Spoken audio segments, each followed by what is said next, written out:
हाँ तो बच्चों, हम क्या बात कर रहे थे कि जीएसटी के बारे में, कि जीएसटी कैसे होता है।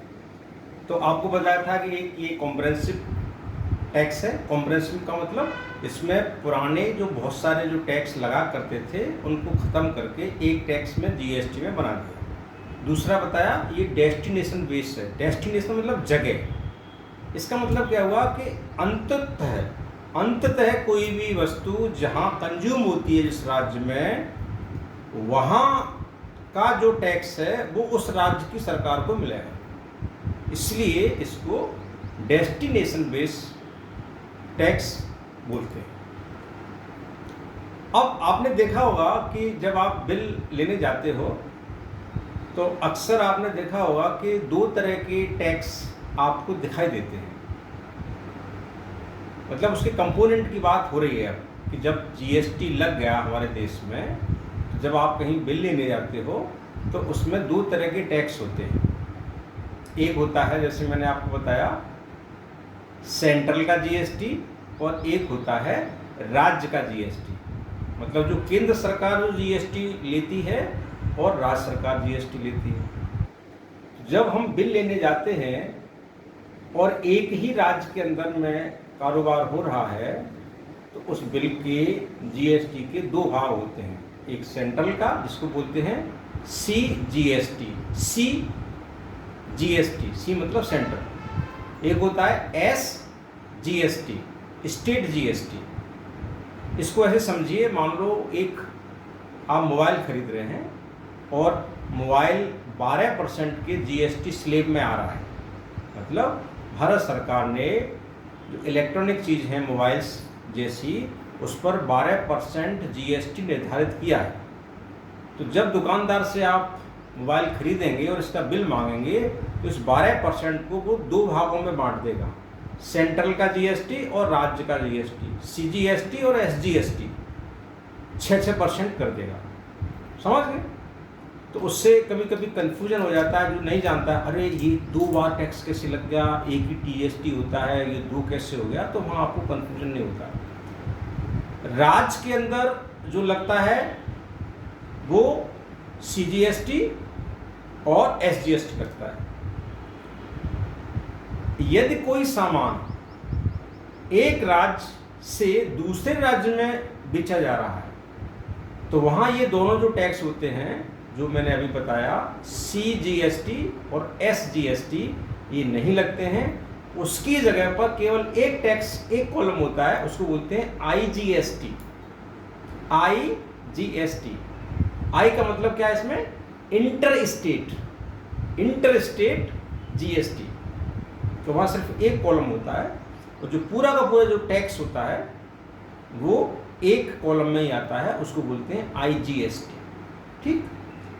अब ये जो आईजीएसटी है पूरा का पूरा केंद्र सरकार के पास चला जाता है और केंद्र सरकार उस टैक्स के कलेक्शन को एक आनुपातिक रूप से राज्य सरकारों को बांट देती है कि भाई ये वाली राज्य सरकार का ये हिस्सा और खरीदने वाली राज्य सरकार का ये हिस्सा, वो उनके पास ऑटोमेटिकली चला जाता है।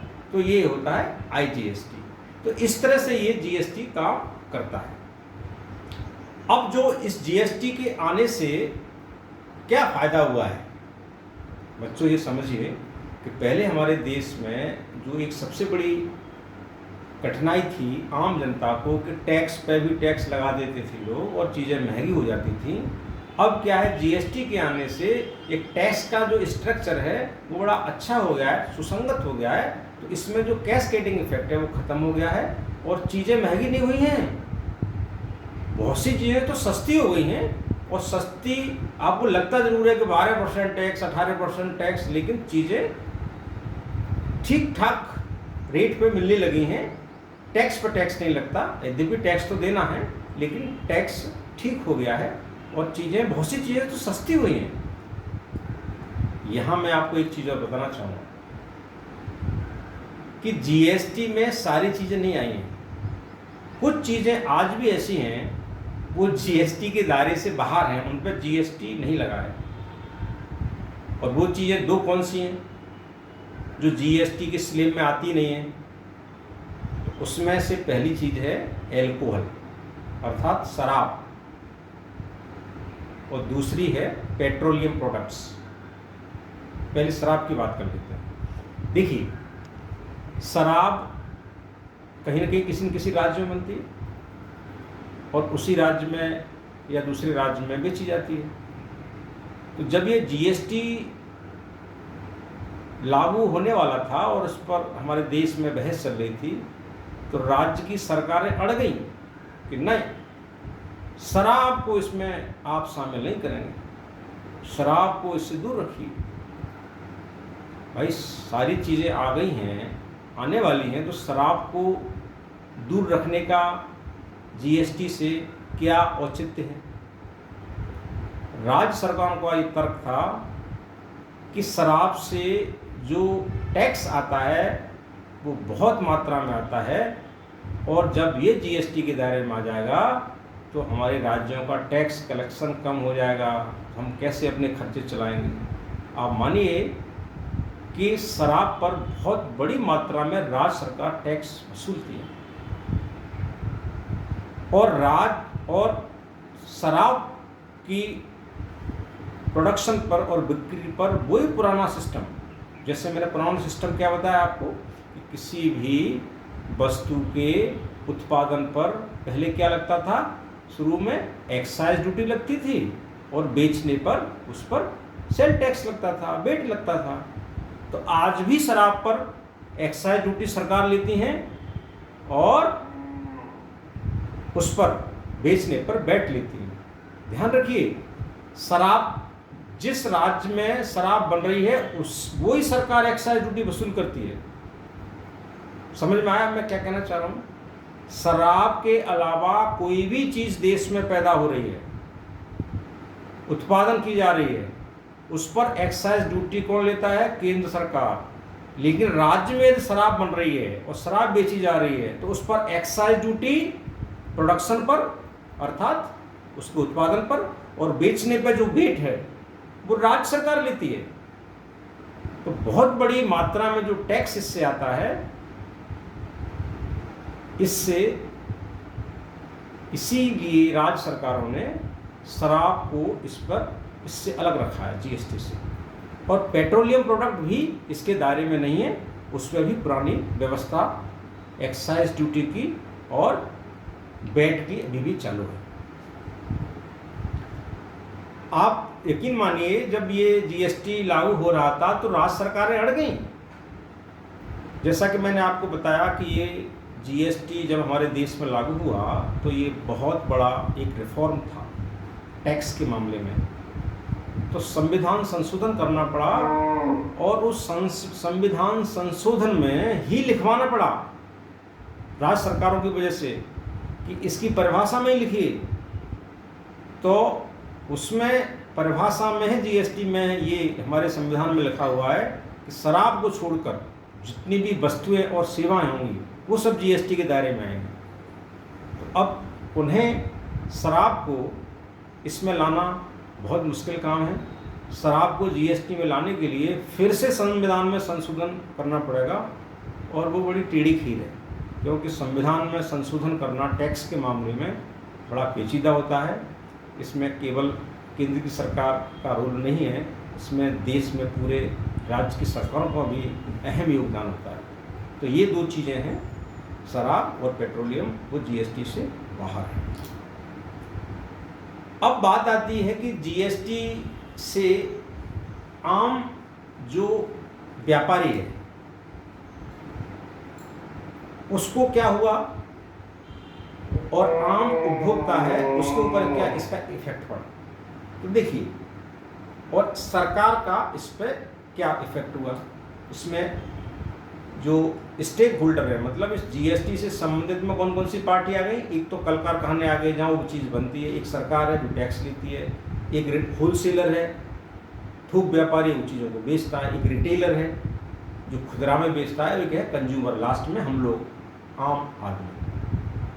अब आम आदमी से तो पूरा टैक्स वसूला जाता है जो लगता है, लेकिन बीच की जो कड़ी है होलसेलर रिटेलर, उसमें उस टैक्स को सरकार पहले ही ले लेती है। जो हम टैक्स देते हैं आखिर पॉइंट पर वो वाला टैक्स सरकार होलसेलर रिटेलर से टुकड़े टुकड़े में पहले ही ले लेती है, इसीलिए इसको इनडायरेक्ट टैक्स बोलते हैं। और ये मजे की बात है इस टैक्स की खूबसूरती कि इसको ऐसा बनाया गया है कि जब तक वो जो चेन है, सप्लाई चेन, होलसेलर रिटेलर, जब तक वो आपस में टैक्स नहीं पे करेंगे तब तक वो आगे उनको टैक्स का लाभ ही नहीं मिलेगा। तो झक मार के उन सबको टैक्स अपने अपने हिस्से का देना पड़ता है। जो भी वैल्यू एडिशन होता है, जो भी वैट की मात्रा होती है टैक्स की, अपना वाला पार्ट उसको देना पड़ता है, जमा करना पड़ता है, और पीछे वाला उसको उसका लाभ मिलता जाता है। और अंत में जाके जो खुदरा व्यापारी है वो जनता से वो टैक्स ले लेता है और अपना वाला जो हिस्सा है, जितना उसको देना है, वो उसको दे देता है। तो ये जो वो खूबसूरत सिस्टम है सप्लाई चेन में टैक्स का बंटवारा, इससे क्या हुआ कि टैक्स डिफरेंट चरणों में बंट गया, छोटा छोटा करके, लेकिन अंतोतगत्वा सरकार का टैक्स कलेक्शन बढ़ गया इससे। तो ये सरकार का फायदा हुआ कि अब जीएसटी लगने से टैक्स कलेक्शन ज़्यादा होने लग गया है, चीज़ें सस्ती होने लग गई हैं, और सबसे बड़ी बात कि पूरा ट्रांसपेरेंट है, इसमें कहीं भी गुंजाइश नहीं है कि किसी भी चरण पर कोई भी व्यापारी, कोई भी रिटेलर, कोई भी फैक्ट्री ओनर इसमें जरा सी भी गड़बड़ी करे, क्योंकि सब चीज़ एक दूसरे से इंटरलिंक हैं। यदि एक ने किसी ने गड़बड़ करने की कोशिश की तो बाकी का सब प्रभावित हो जाएगा, इसलिए संभावनाएं नहीं है इस तरह की कोई टैक्स की चोरी कर पाए। ठीक, अब जब ये जीएसटी लगा तो कई लोग इससे बड़े नाराज हुए, साहब हमारा छोटे व्यापारी है, बड़े व्यापारी हैं, हम जीएसटी के दायरे में कैसे आए, हमको टैक्स देना पड़ेगा। सरकार ने इस जीएसटी की बड़ी खूबसूरत व्यवस्था की है कि ऐसे लोग जो छोटे लोग हैं, छोटे लोग का मतलब जिनका कारोबार छोटा है, कारोबार का मतलब टर्नओवर से होता है। टर्नओवर का मतलब जब हम कोई व्यापार करते हैं तो उसमें एक शब्दावली होती है, उसको टर्नओवर बोलते हैं। टर्नओवर का मतलब आपने एक साल के अंदर, फाइनेंशियल ईयर जिसको बोलते हैं, फाइनेंशियल ईयर क्या होता है बच्चों? फाइनेंशियल ईयर का मतलब है 1 अप्रैल से लेके 31 मार्च। टैक्स की भाषा में, रेवेन्यू की भाषा में इसको एक साल बोलते हैं। 1 अप्रैल से 31 मार्च, ये फाइनेंशियल ईयर।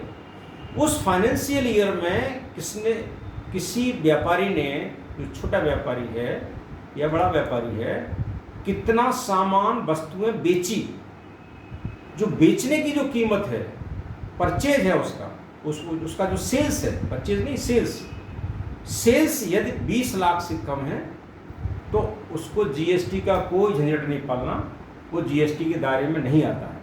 वो उसकी इच्छा है कि वो जीएसटी पोर्टल पर अपना रजिस्ट्रेशन कराए या न कराए, लेकिन 20 लाख से कम के ट्रांजैक्शंस पर, टर्नओवर पर उस व्यापारी को जीएसटी की कोई चिंता करने की जरूरत नहीं है। और जो छोटे राज्य हैं, कुछ जैसे नॉर्थ ईस्ट के राज्य हैं, हिमाचल है, अरुणाचल है, इस टाइप के जो राज्य हैं, उत्तराखंड है इवन, तो इस तरह के 11 स्टेट्स हैं छोटे छोटे, उनमें ये 20 लाख से भी घटा के 10 लाख कर दिए सीमा सरकार ने। बताइए, तो जीएसटी से किस बात का डरना? आराम जैसे रेडी वाला है, उसकी आमदनी नहीं है पूरे साल की, उसका टर्नओवर ही नहीं है 20 लाख, तो उसको जीएसटी की चिंता करें नहीं। तो ये इस तरह से ये जीएसटी हमारे देश में काम करता है। अब मुझे उम्मीद है कि आप जीएसटी के बारे में समझ गए होंगे।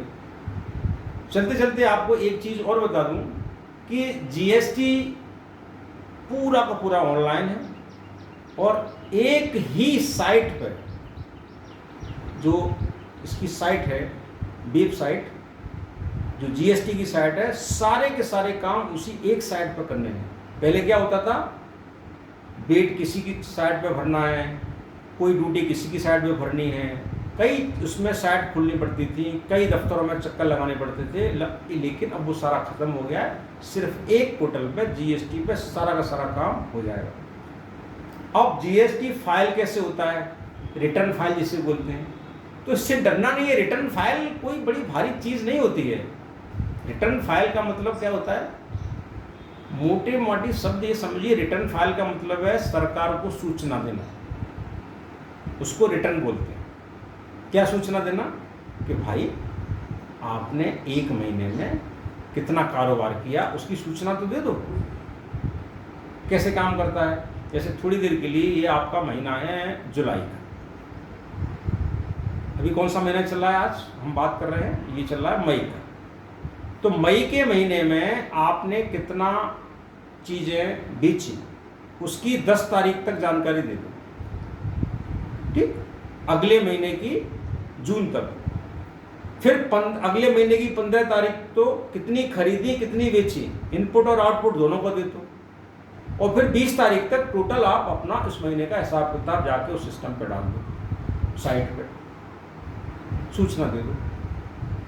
इसको बोलते हैं रिटर्न फाइल करना।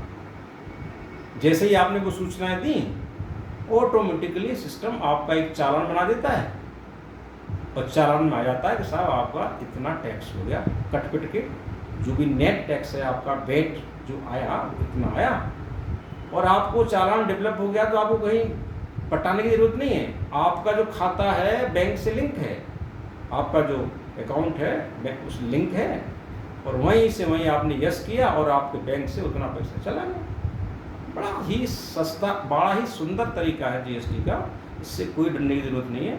हमारे देश में ये बहुत अच्छा सिस्टम बना हुआ है, इसको जीएसटी फाइल करना बोलते हैं।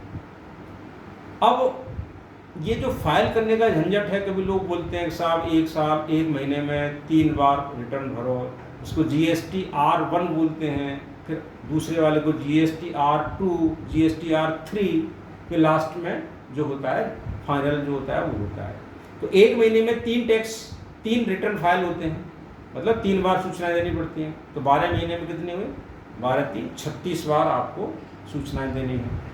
और लास्ट में जब पूरा फाइनेंशियल ख़त्म हो जाता है तो एक बार लास्ट में फिर आपको 31 दिसंबर से पहले एक आखिरी में रिटर्न फाइल करनी पड़ती है कि भाई आपका कितना कारोबार था, कितना इनपुट था, कितना आउटपुट था। इनपुट आउटपुट का मतलब आपका टैक्स लग के कितना आया था और आपने कितना वसूला, उन दोनों का अंतर, इनपुट आउटपुट, वही तो वेट है।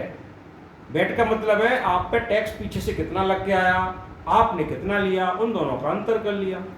ये इस तरह से टैक्स काम करता है। देना उतना ही है जो सरकार ने एक चीज़ निर्धारित की है, लेकिन व्यापारियों में आपस में बंट जाता है, ठीक है। तो इस तरह से ये जीएसटी का काम करता है। मैं समझता हूँ कि आज ये जो टैक्स का सिस्टम है आपको समझ में आ गया होगा, और फिर किसी वीडियो में आपको इस टैक्स से रिलेटेड बहुत सारी बातें और बताएंगे। और आपको ये वीडियो कैसा लगा और ये जानकारी कैसी लगी टैक्स वाली, आप अपने विचार ज़रूर हमसे साझा करना और बताना कि ये आपकी समझ में कितना आया। यदि कोई और भी जानकारी है, आप चाहते हो कि मैं उस पर भी बच्चों आपसे बात करूं, तो आपका स्वागत है। समय समय पर हमारा फ़र्ज है कि हम अपने बच्चों को जो स्कूल में हैं, जा रहे हैं, उनमें भी देश में क्या टैक्स सिस्टम है और भी क्या क्या चीज़ें चल रही हैं, उनके बारे में हम जानकारी देते रहें, जिससे आपका ज्ञान वर्धन हो और आपका हौसला बढ़े। आप में जब ये अपने किताबों से अलग हट के देश दुनिया की बात, जो सरकार का सिस्टम है उसकी बात जब आप समझते हैं, तो आपका कॉन्फिडेंस लेवल जो है बूस्टअप होता है और आप अपने आप को सत्य समझते हैं। थैंक यू वेरी मच, बहुत बहुत धन्यवाद आपने सुनने के लिए। और जाते जाते आपको बता दूं, ये बात आपको लंबी लगी होगी, कुछ शब्द ऐसे होंगे जो आपको समझ में नहीं आए होंगे, तो कोई बात नहीं। जब भी आपका मन उब जाए, पॉज का बटन दबाओ, थोड़ी देर आंख बंद करो, पानी वानी पियो, फिर देख लो इस वीडियो को, ठीक है। Okay, thank you very much.